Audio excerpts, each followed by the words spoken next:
we're beginning to see more shifts in the battlefield landscape here as Russian troops intensify their attacks in parts of the southeastern area of the country, which are now seeing some of the heaviest fighting of the war.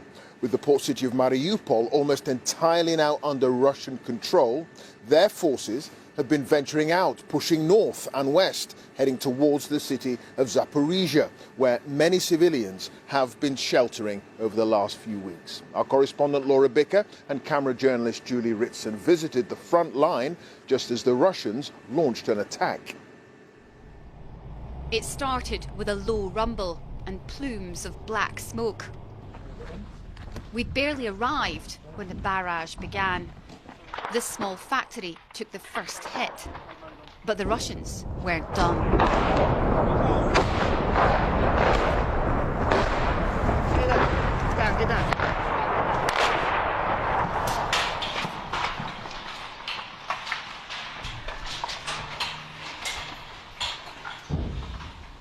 The thundering of shells is a new deadly dawn chorus for this once sleepy hamlet. The children have mostly fled to safety. Others, although shaken, are determined to hold on to what they know, even while their neighbour's house is burning.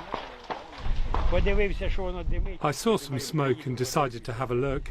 Yesterday evening I came down and saw that one. 2 houses down, there's no roof there anymore, and today this one got hit. The rest of the villages are along here, says the captain. With no electricity, meals are cooked outside when it's safe. But the blasts have forced them underground.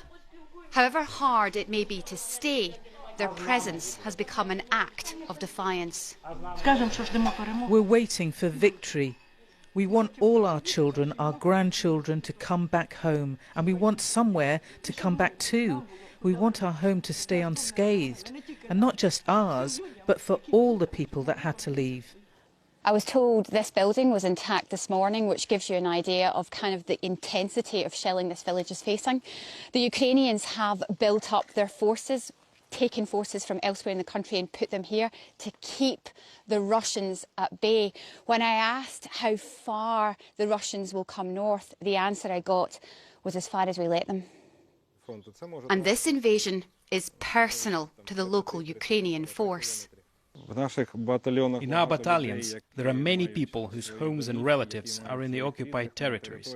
They are very determined, and all they're waiting for is an order to advance, to come back to their home villages, towns and districts. There are no military targets here in these tree-lined streets, just much prized family homes. The volley of shells just missed this house. Oh yeah, that has been a direct hit.